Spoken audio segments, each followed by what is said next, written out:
Namo tassa bhagavato arahato samma sambuddhassa. Namo tassa bhagavato arahato samma sambuddhassa.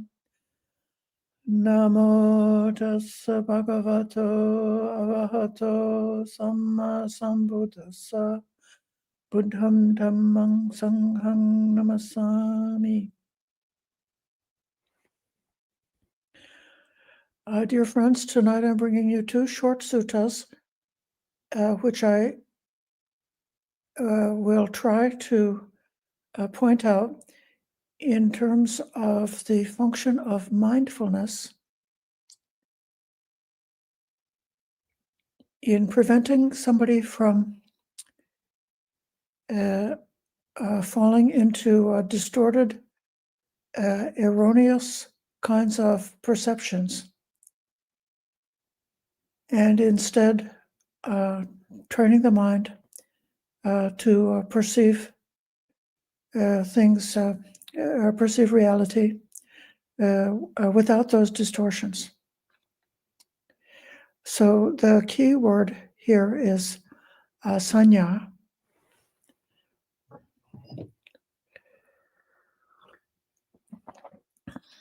Sanya is the third of the five aggregates. So it's one of the factors that a person may cling to and identify with, so that it becomes part of the engine of perpetuating a person on the round of samsara, perpetuating suffering when perception is taken in the wrong way. So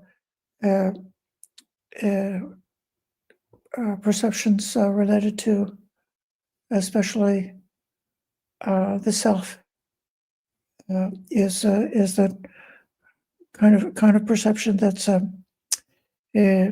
perpetuates suffering. So when we perceive everything as this is me, this is mine, this is myself, that's where we get in the trap. And then the alternative format, it's going to come out in the suttas, is the instruction to Ayyā, when it says, in the seen is only the seen, in the heard is only the heard, like that. So the bare experience of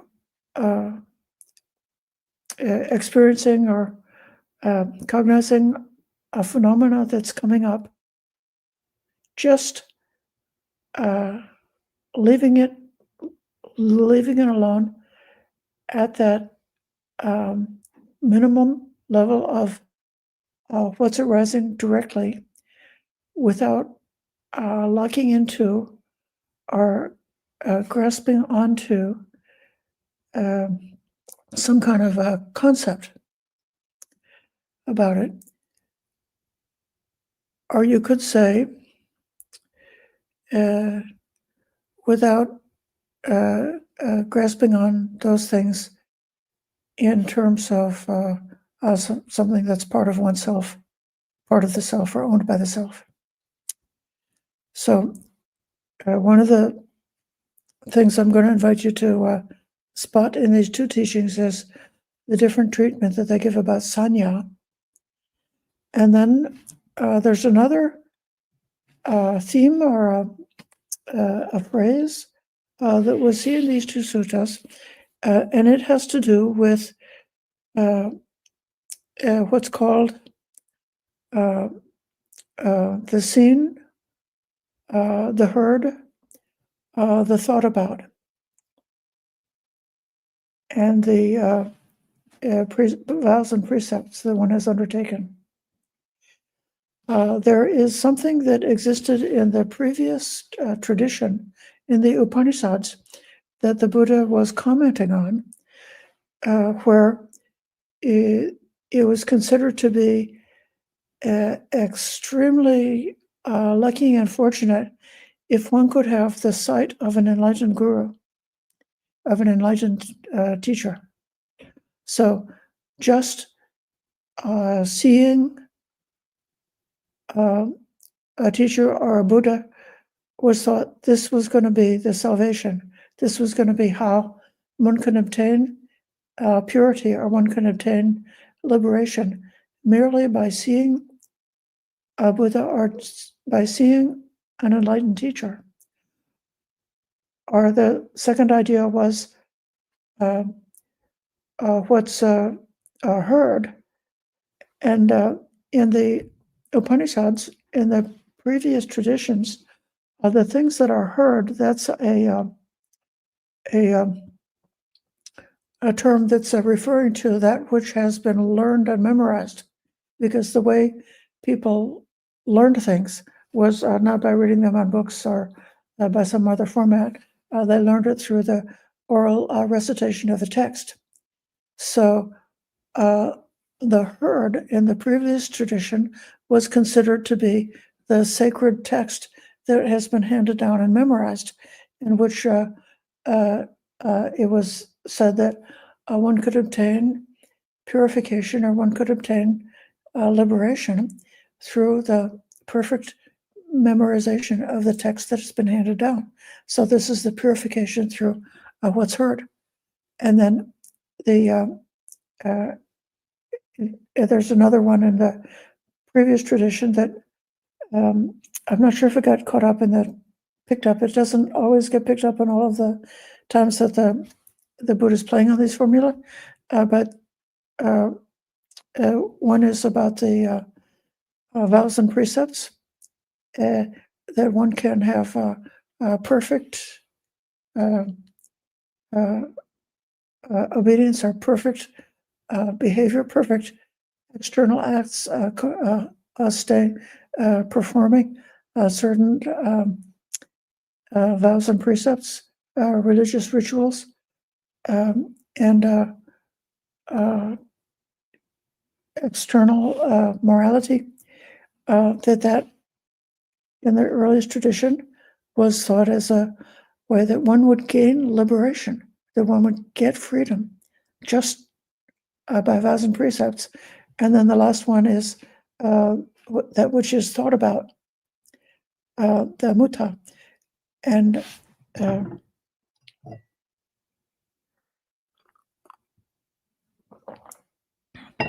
so then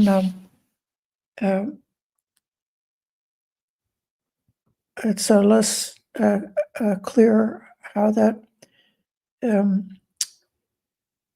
stands up in the early Upanishad tradition, but it's what is referring to the mind sense. So what the Buddha is doing in this way, which is, it's very brilliant, but you don't quite see it unless you understand the underlying tradition that the Buddha is commenting on. So instead of thinking of the seen, the heard, and the thought about in terms of a religious tradition that's handed down,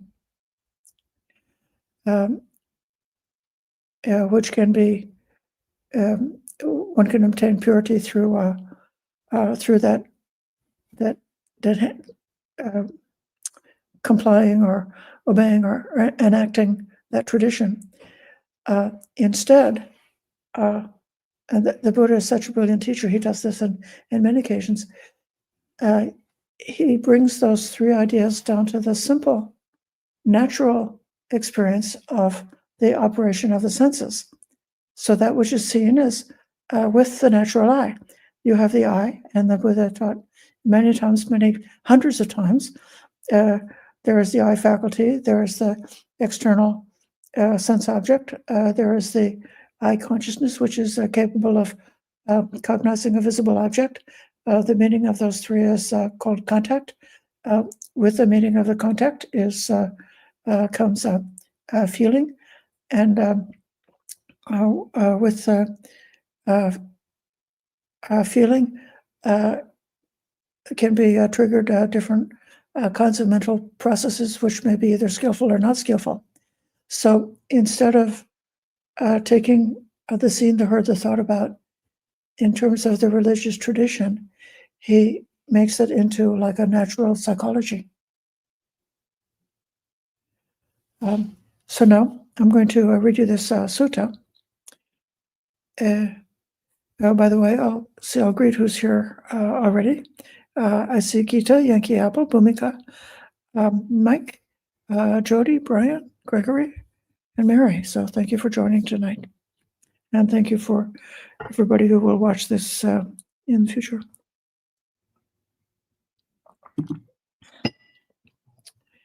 In the Malankya-Putta Sutta, Venerable Malankya-Putta went to the Buddha and asked him, "Sir, may the Buddha teach me Dhamma in brief. When I've heard it, I live alone, withdrawn, diligent, keen, and resolute."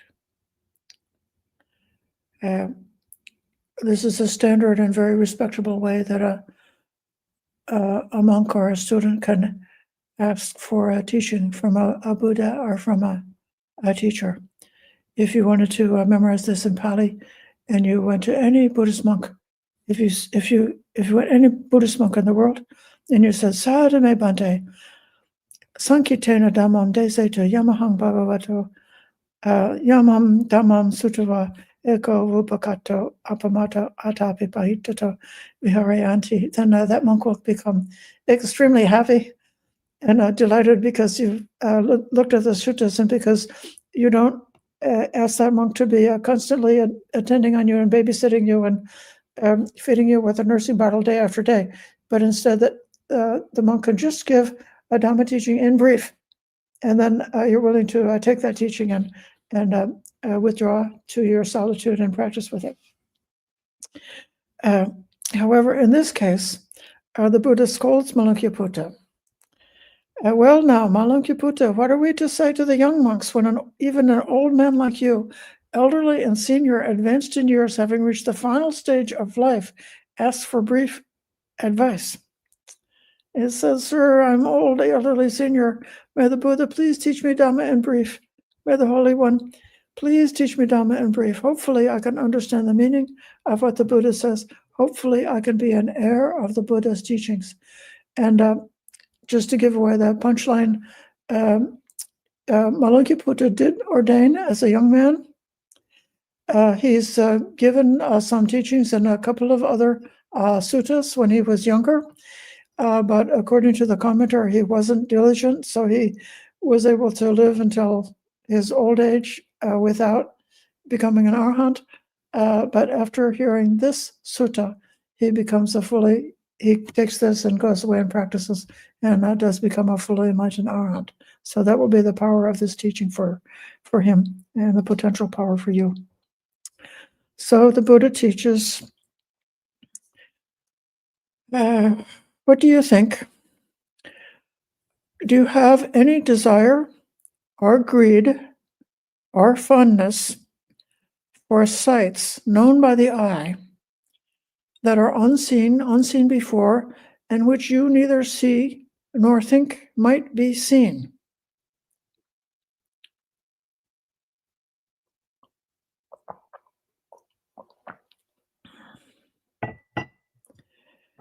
No, sir. And likewise, for sounds known by the ear, smells known by the nose, tastes by the tongue, touches known by the body, ideas known by the body. And the answer is no, sir. And the teaching says, when it comes to things that ought to be seen, heard, thought, and known, in the seen will be merely the seen, in the heard will be merely the heard, in the thought will be merely the thought, in the known will be merely the known. So this is the most famous as the teaching that was given to Ayyā. That's repeated in a few places. This is very much related to the practice of mindfulness, where one is directed to give attention to the phenomenon that's arising, especially in formal meditation, the touch sensation, even paying attention to all six senses and being sensitized to sights and smells and sounds and tastes could even be too complicated and busy for the tranquility of meditating on the cushion. And so when on the cushion, very often you would close the eyes and you're not really looking for visual experience, and you're not really looking for smells and tastes, and not really looking for sounds, but focusing on the touching sensations in the body, or the touching sensation connected with the breath.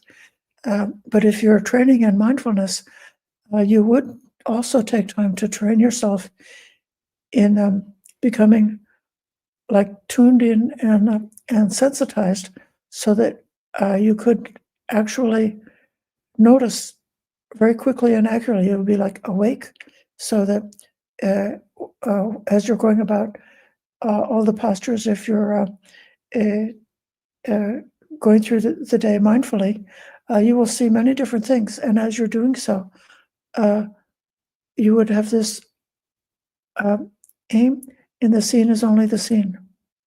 When you go to take your meal, and when you would perhaps be smelling and tasting the food, you know, in the tasted is only the tasted, in the smelled is only the smelled.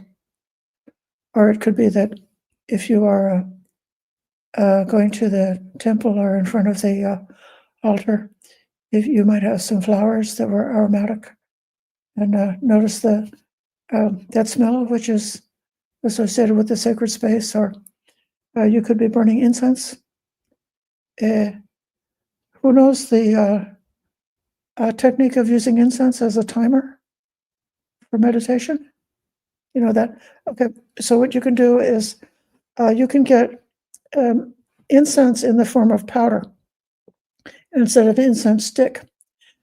And you can sprinkle, like in a line, a certain amount of powder that's like one smell, like a jasmine smell, and then another length of powder that's a cinnamon smell, and then another length of powder that's a different smell. And you light the line of incense on one line, and it burns along slowly. So once you've learned how to do this, you can have each smell like last for 30 minutes. And when you know that when the smell changes, the 30 minutes has gone by. And so in that way, you can use a row of different flavored incense as a meditation timer. But just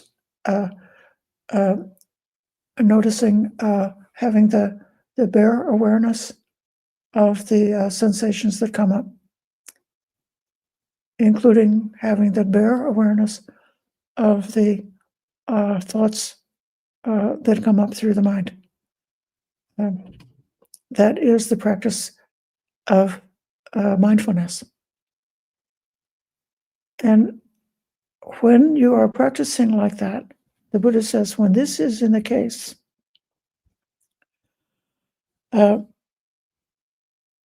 you won't be by that.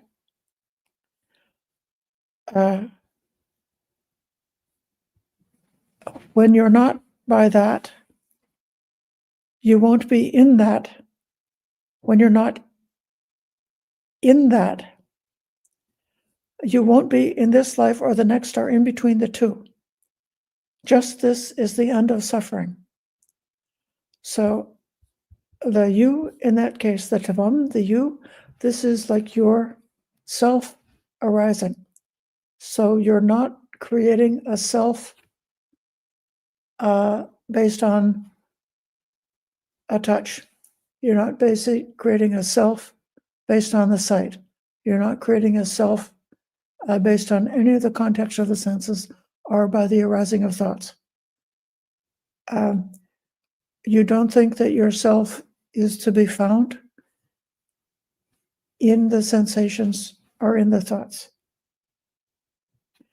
And not being in this life or the next means that not creating a self in this life, you will not be going on the round of samsara to rebirth in the next life, or having a delusion of a self which is jumping in between this life and the next life. And this is the end of suffering.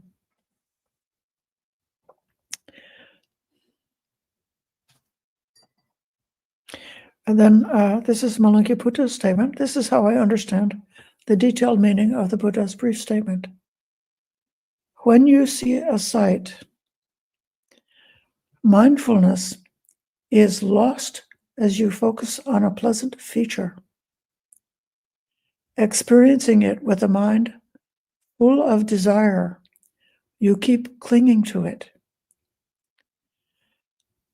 Many feelings grow arising from sights. The mind is damaged by covetousness and cruelty. Heaping up suffering like this, you are said to be far from extinguishment. And likewise with the sound, with the smell, with the taste, with the touch, and with a thought or with an idea. When you know an idea, mindfulness is lost as you focus on the pleasant feature, experiencing it with a mind full of desire. You keep clinging to it. Many feelings grow, arising from ideas.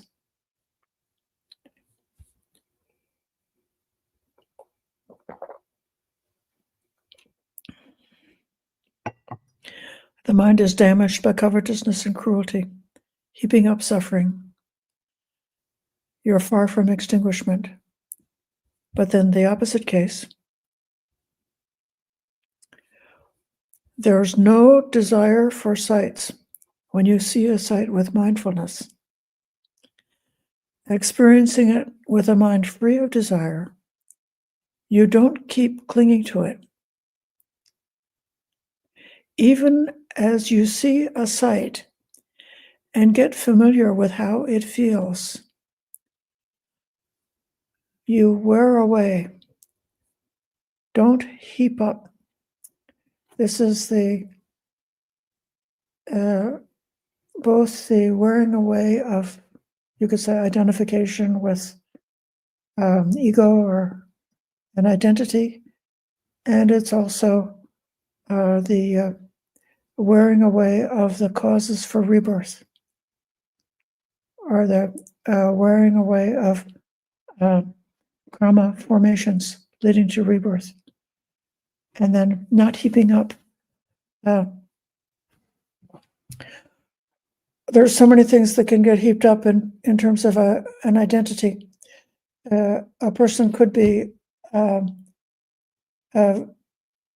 belong to a certain social status, and so they identify with their social status, their color, their nationality, or their group. They could have a lot of property and wealth, and they could have heaped up a tremendous store of property and wealth.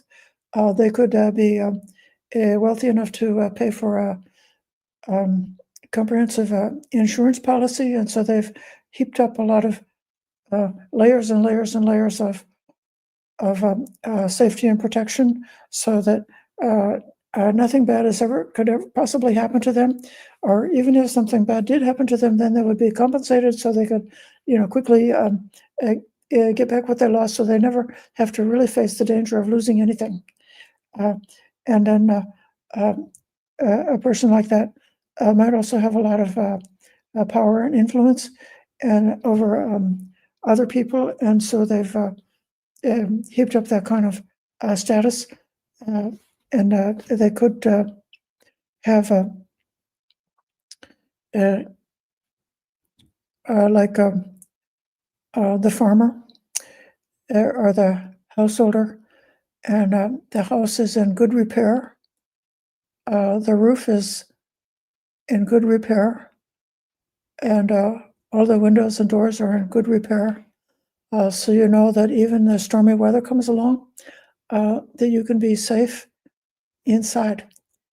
And if you've harvested your rice or your crops, that's I guess a metaphor for the accumulated karma that you've built up, and you've got a whole a granary or a storehouse filled with enough food to last you for the whole winter. So this would be like the ancient equivalent of a prepper who's got everything, but it takes all they've bought is a lot of dukkha. All that accumulation is dukkha.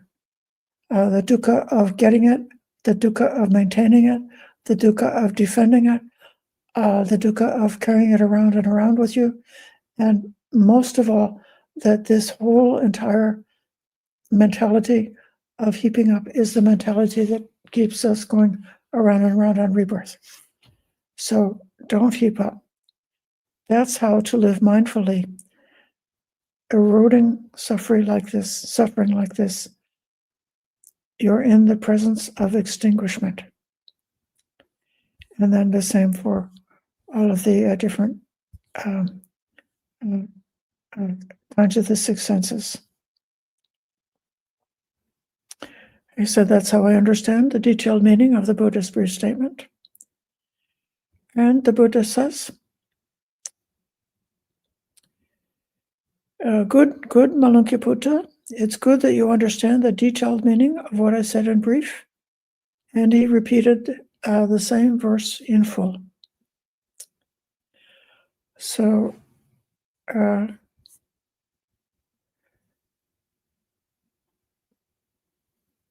there's two sides to liberation. One side is wiping away delusion through wisdom. So that's more like on the cognitive side. And another aspect of awakening is the complete wiping away of greed through detachment. And in this case, Malankiputta has picked up the impact of mindfulness in healing and bringing a release from the difficulty of greed.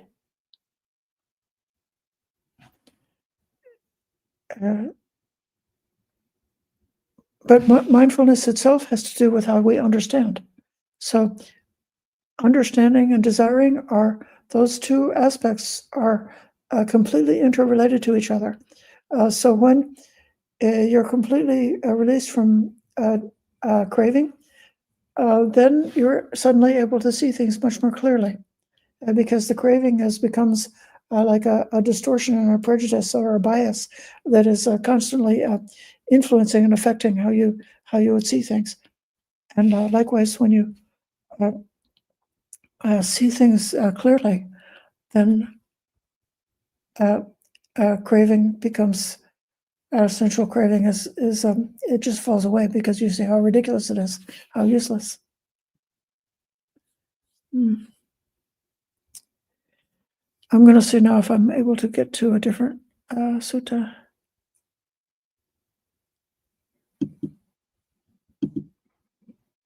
Okay.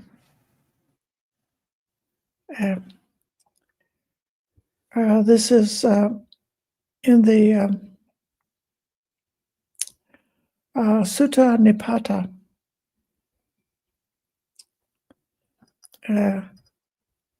Sudattaka Sutta, sutta about purity.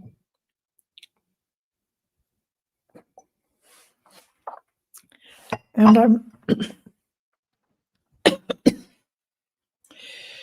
I'm going to read you the John Ireland translation, which is more understandable, and then we may go back again with Bhante Sujata's translation, which is more accurate, but not quite as easy to understand. So First, he's quoting, this is not the Buddhist statement, but he's quoting the opinion of other religious seekers. Here, I see one who is pure, entirely free of sickness. By seeing him, a man may attain to purity. One who is convinced of that and thinking it the highest believes it to be knowledge when he contemplates the pure one. But if by sights man can gain purification, or if through such knowledge he could leave suffering behind, then one who still has attachment could be purified by another. However, this is merely the opinion of those who so assert. The true Brahmana, that's one who's an epithet for one who's realized, has said one is not purified by another,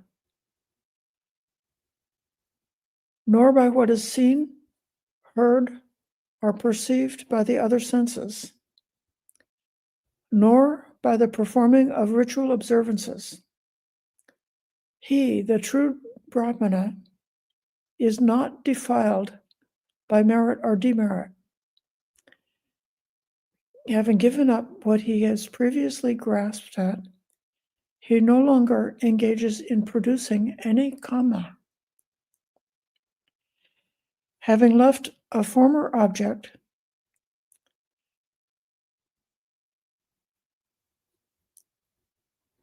they attach themselves to another dominated by craving.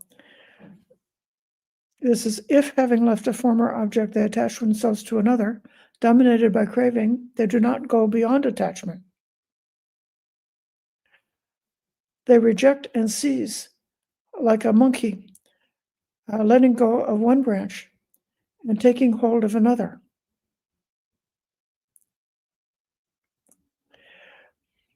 A person having undertaken a ritual act goes this way and that, fettered by his senses.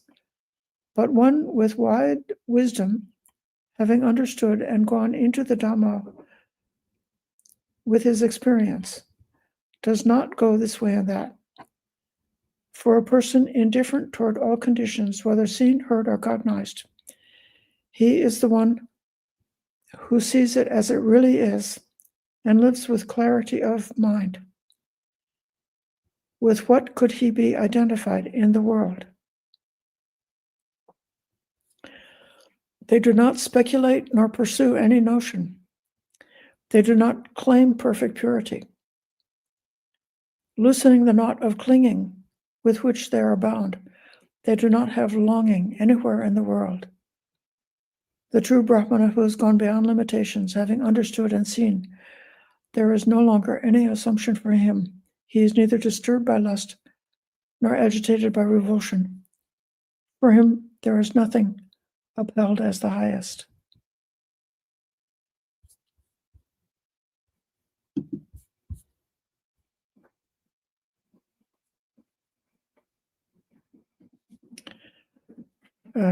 So this perfect health and this purity were ideas in the religious traditions, which equates to the goal of the spiritual path. So usually for our path, we often, more often would speak in terms of extinguishment or nibbana, or would speak in terms of liberation or perfect peace. So peace, liberation, extinguishment, or nibbana are the terms that are most often used. This purification of defilements is a term that we also sometimes see in Buddhism, but it's something that is a borrowing, or it's in common with the other religious traditions. But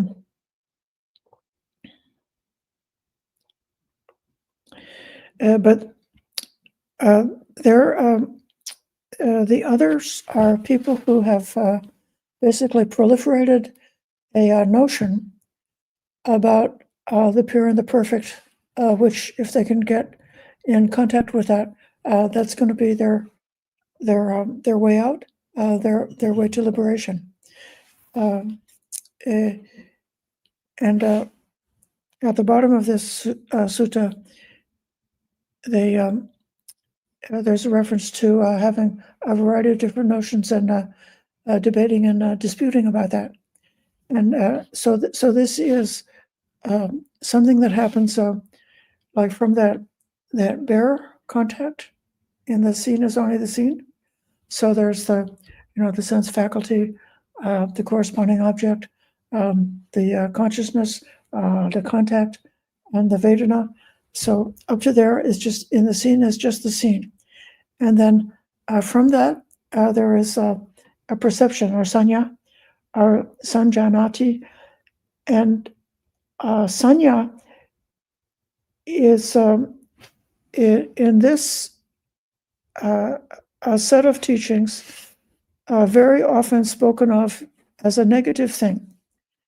But sanya is not necessarily negative. There can be wholesome, skillful perceptions.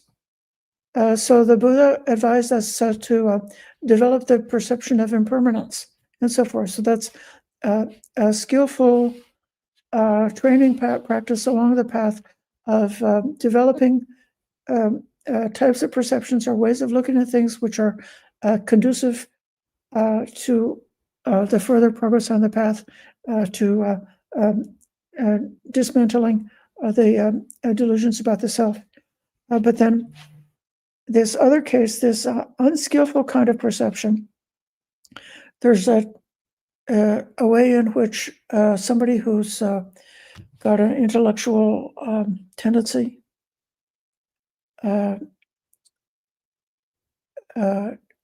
you could even be like meditating and have some kind of some experience that arises during the meditation.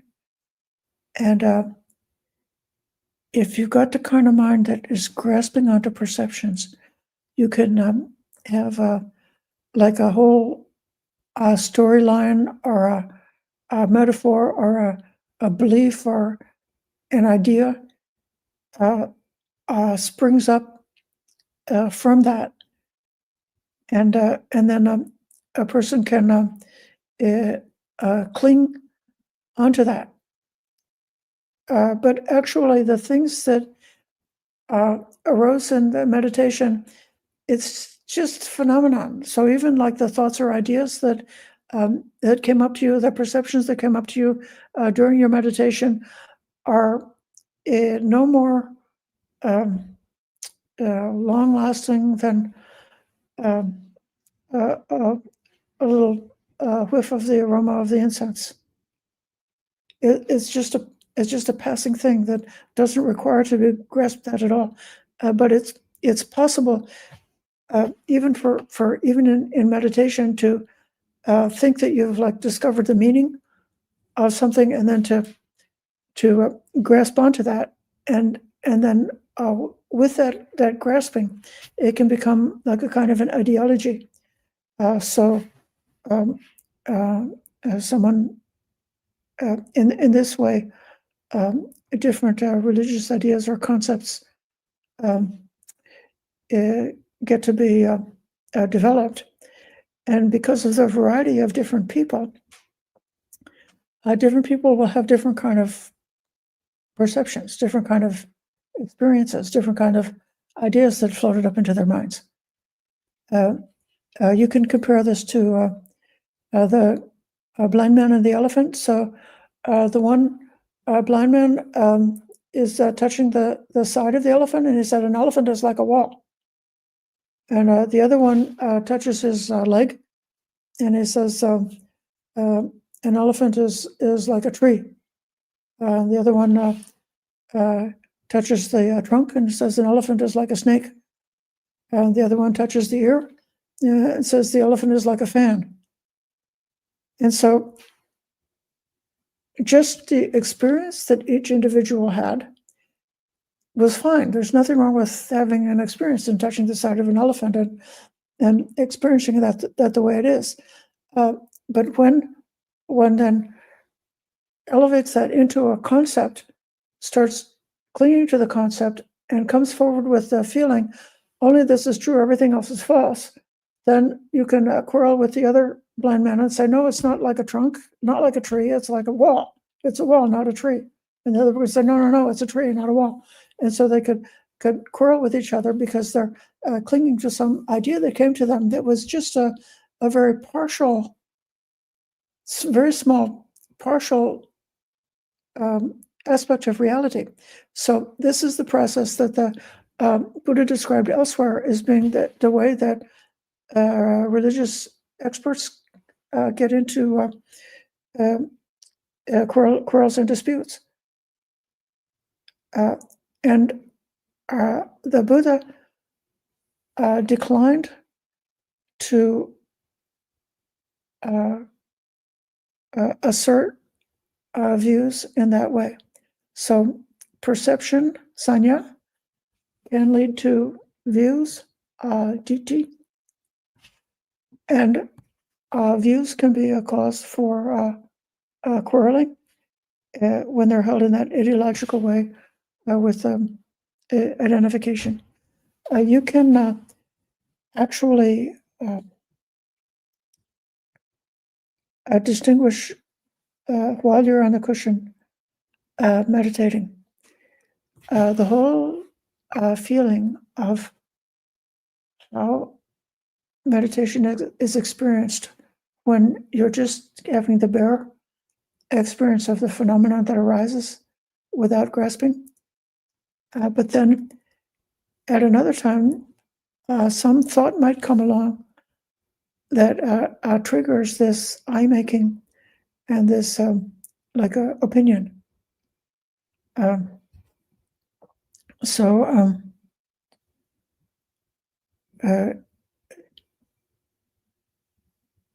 Something happened to me.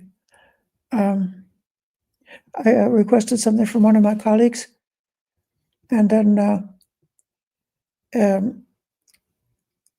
during meditation, the thought just kind of like floated in, say, "Oh, my colleague might be annoyed with me because I requested that," and but then they don't have the right to be annoyed, and I'm the I'm the abbot, so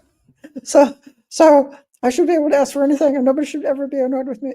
And you see, so this is an example of how just like the eye making has invaded, and you can see like the whole tone, like how the body is, how the senses are, how the mind is, that everything changes as soon as there's that kind of shift.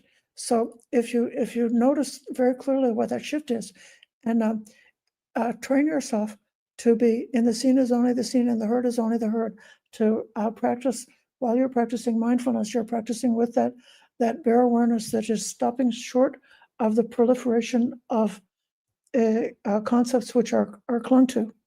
That's the way in which mindfulness is profoundly healing and moves us from the direction of going down blind alleys to the direction of liberation. So this, if a person has, there's this idea that you can get purity by seeing this ultimately pure person. If a person were granted purity through what is seen, or if by a notion they could give up suffering. So this referring to the jnana, that's called knowledge. So this is what third of thought. So that by knowledge, like in Buddhism, don't like many seekers, they think, oh, knowledge. Like if I know something that others don't know, I've gained this ultimate knowledge, and that's my liberation. But the Buddha is saying that even knowledge, and Mata Sujato is translated as a notion,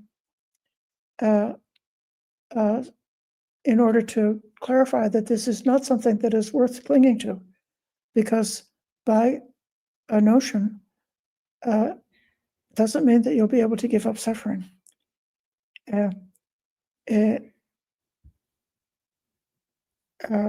If you think that one with attachments is purified by another, so that view betrays one who asserts this. So as long as you're attached to anything, you cannot be purified by another. And nevertheless, we do advise hanging out with wise people and going to see wise teachers and cultivating good friends, but knowing as long as you still have attachment, your good friends and your wise teachers are not going to be able to purify you. This Brahmin speaks not of purity from another in terms of what has been seen, heard, or thought by precepts and vows. They're unsullied in the midst of good and evil, letting go of what was picked up without creating anything new. So this is the, and the other one was talking about accumulation. But if they don't let go of all attachments, then they let go of the last before, and they lay hold of the next. They grab on and let loose like a monkey, swinging from tree to tree, grabbing and releasing a branch. And then this is what I mentioned at the beginning, the previous view of vows and precepts as a means to liberation. Having undertaken their own vows, a person visits various teachers, being attached to perception. On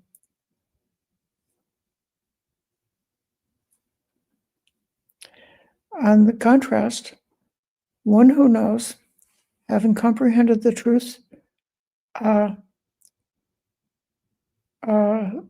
through the knowledges, does not visit the various teachers, being of vast wisdom. They're remote from all things seen, heard, and thought. They are detached. Seeing them living openly, how could anyone in the world judge them? They don't make things up or promote them or speak of the utmost purity. After untying the tight knot of grasping, they long for nothing in the world.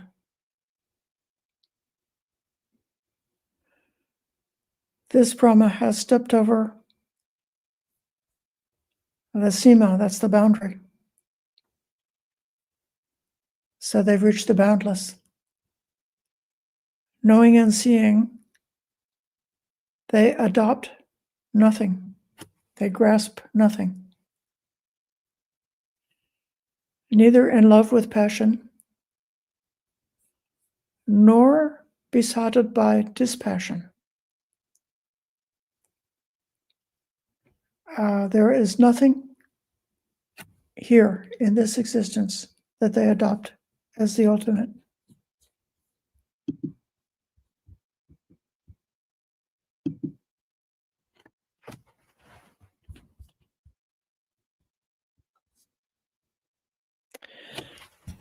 So,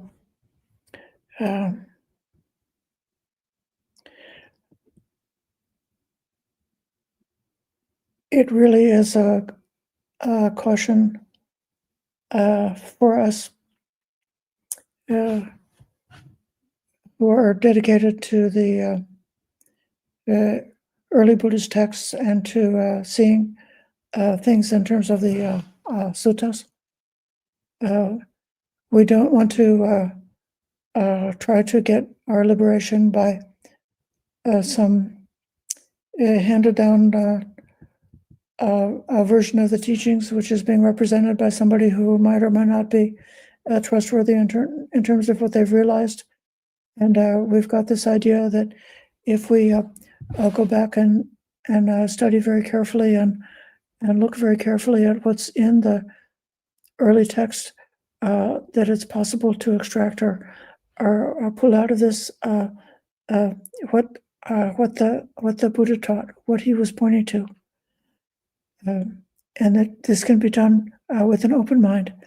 But we've got to be very careful of those of us who are in that scholarly effort, who are, studying the suttas, and then some other teacher or some other Sikh or some other Buddhist comes along and gives some comment or some description based on their own experience and their own understanding of what liberation is, or what's the way to liberation. It's not, if we are tempted to say, no, that's wrong, the Buddha didn't say that, you put last what you put first, what sutta is this coming from? You're misunderstanding or misrepresenting the Buddha. So this takes a lot of care and delicacy, because you don't want to then fall into this stance of clinging to views. Instead, actually, the more skillful thing is to realize that detachment, to realize that liberation, so that then, even though we do with so much openness and humility approach the text and say, here's the statement of the Buddha. What does this signify? The Brahmin, they don't make up things up or promote them or speak of utmost purity. After untying the tight knot of grasping, they long for nothing in the world. And then one can take these words of the ancient teachings and just allow the sense of it to sink in, and even use our imagination. Say, what could this be like for me? If to be able to say, I long for nothing in this world. How great would that be? How wonderful would that be? And then to realize that. But then in conversations, we would not be clinging to views, and we would not be, our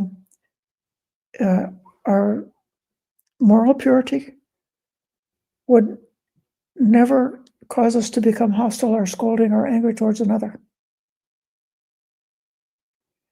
Our understanding, to whatever extent we've penetrated with wisdom and understand this path of practice, our wisdom would never be a cause for us to dispute and quarrel with others.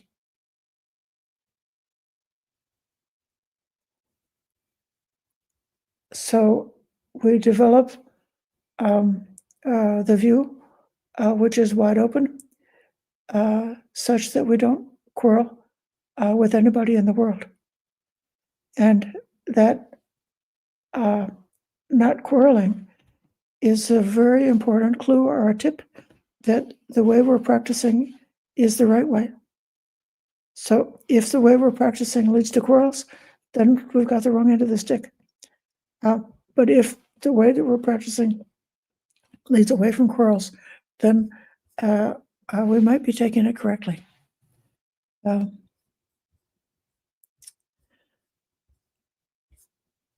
So I hope that you won't think that perception is an evil, dangerous thing that you try to get rid of, because you can't get rid of perception. Sanya is part of the equipment that you have because you're a sentient being. So you've got a mind, and you're going to have perceptions. But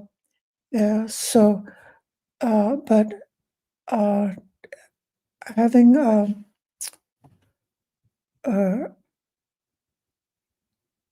willingness to take the small number of these precious concepts that have been given to us, these gifts that have been given to us, impermanence, dukkha, not self, dukkha, the arising of dukkha, the end of dukkha, and the way leading to the end of dukkha, loving kindness, compassion, sympathetic joy, and equanimity. Just take these few concepts, and it's no harm in developing those perceptions. So, like if you never thought about impermanence, you might not be able to see it. But if you say, oh, okay, so this is impermanence, things change, and then you start looking, say, okay, where's the impermanence? Then when you look for it, you'll be able to see it. And then when you're able to see it, then you become more and more like acute and accurate and tuned in. It's like when you're tuned into something, then you can see it. So, or you could say, just as a connoisseur of wine is learned how to distinguish several different qualities or characteristics that different kinds of wine have. I don't know what they are, but I'm sure they have them. Are they like it has a body, or it has some kind of thing, and so then you can taste a sip of wine and you can distinguish all the different qualities that it has, because you've developed your perception of the different qualities of wine, and you're able to enjoy the wine much more, I guess, if you've cultivated that, if that's what you're aiming for. So if you're aiming to enjoy the Dhamma and enjoy wisdom, then you can become a connoisseur of impermanence, suffering, and not self. You can become a connoisseur of the Four Noble Truths, a connoisseur of the Eightfold Noble Path, a connoisseur of the wholesome qualities of the mind, a connoisseur of the Brahma Viharas. And because you've reflected, thought, tested, looked, with your mind wide open and receptive, and trying to distinguish these things, and so those perceptions you can develop. But even as you develop them, you're not supposed to grasp at any of them.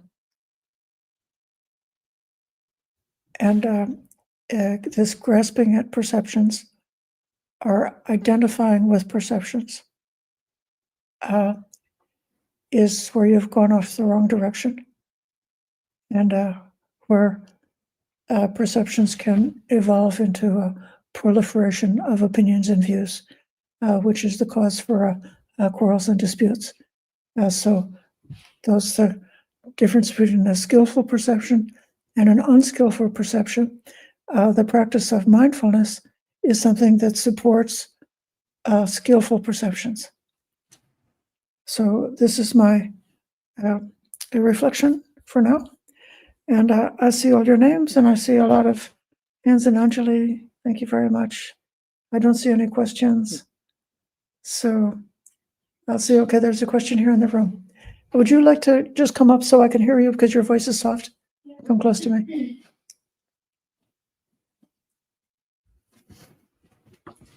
How do we develop flexibility in the mind when there's different ways of practicing the Dhamma? Because there's many different ways? Yeah, and when we're exposed to different ways of practicing, how can we cultivate flexibility instead of... So my suggestion is, when learning a different, like a particular technique of meditation, this is like if you're in cooking school or you're in some kind of a class, and so you may focus on that technique or that lesson for some time in order to learn it and to master it. But then after you've learned it, then let it relax and don't cling on to it. There's 42 different contemplations in the Satipatthana Sutta. And so if you had to do all 42 of them, you'd be in a state of confusion, not knowing what to do. That's not the purpose. The purpose is like each one is, like the mind is able to keep a really big inventory. If I asked Venerable Kevala about the supplies, the things that are here in this monastery, she would be able to tell me like thousands of different things that she knows where all of them are. But she's not like continuously thinking about reviewing in her mind those 1,000 things. She just knows them. See what I'm saying? So it might be that like while a person is trying to learn how to distinguish thoughts, that they might, like during a meditation or research, you might be instructed to try noticing the thoughts and to try noticing if the thought in your mind is the same or different than it was a second earlier. But that's really just like a training exercise, but that's not how you're supposed to go the rest of your life. You just do this until you've learned it well enough to be able to recognize a thought. You'll learn it well enough to be able to recognize the things, and then just let them go and relax.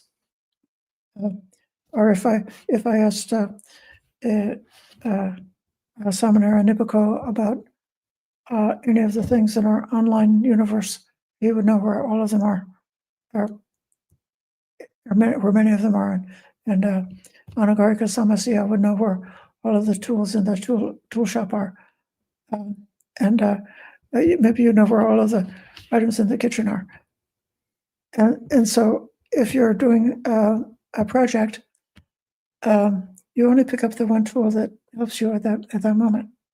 So just think of like the training that you give it. It's like a set of useful tools, but you don't cling on to them all the time. You could be like, there's a figure of a bodhisattva with 1,000 arms. You know that one? And sometimes the bodhisattva is pictured as an image of the fate of a woman, and each arm is holding a different cleaning utensil while she's doing the endless householder's work of cleaning and cooking and caring for the responsibilities of a wife. But that's not what you're doing. You're not holding on to all the tools. You know them. And then whichever one can help you at a particular moment, you may pick that one up just to use it, and then let it go. I hope that relates to your question, but when you get advice from different teachers, if the teacher is trustworthy, it's good to be open-minded and try out that teaching, even if you don't quite understand it. Try it out, but then you don't have to cling to it afterwards. Just give it a fair shot. You try it out, and then see how it works for you. If the mind becomes more skillful or not. Yeah. All right. It's helpful.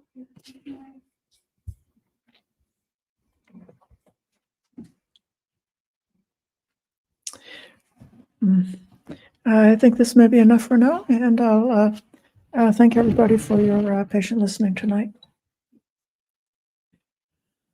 Sadhu, sadhu, sadhu.